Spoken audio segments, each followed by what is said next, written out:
görürsən, asilik edə bilmirlər. Onları çünki mayasında yoxdur. Hə? La ya'sunallah və yef'alun ma yu'marun. Onlar Allah'a asi olmazlar və onlara əmr ediləni yerinə yetirirlər. Qatada radiyallahu anhu deyir ki, heyvanlarda isə tam əksinədir. Tam əksinə. Nədir?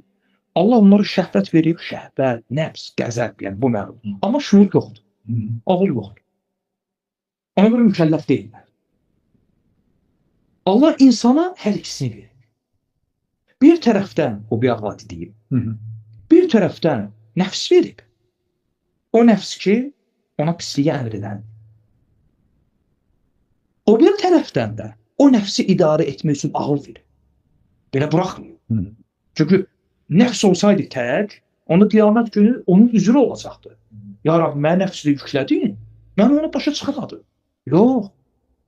Ona görə ailədə necə gəlir? Əfələ ya'qilu, onlar başa düşürlər. Ya'qilun, aql sözündəndir də. Allah Azze ve Celle ağla nisbət verir. Yəni onların ağılları yoxdur. Deməli, bu nəfs veribsə, ona pisliyi əmr edən, o nəfsi idarə etmək üçün də ağıl verib. 4 dənə şey dedik də.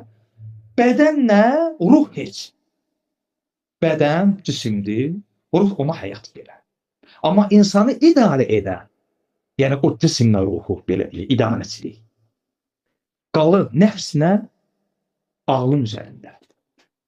Pisliyə əmr edən nəfs və onu elə bir ki, heyvanın üzərində tutmur, necə idarə edəmək.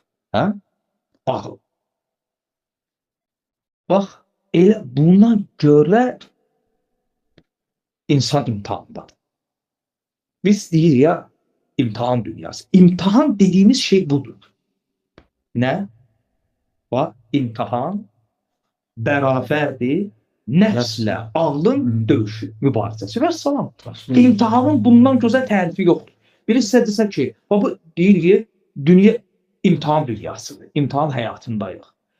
İmtihan yəni nə? Cavab nəfslə ağlın savaşı. Elə ki, meydandadır, nəfslə ağlın mübarizəsi, bu imtihan dediyimiz budur. Ona görə fikir verin, bu iki şeydən biri olmasa imtihan ləğv olurdu.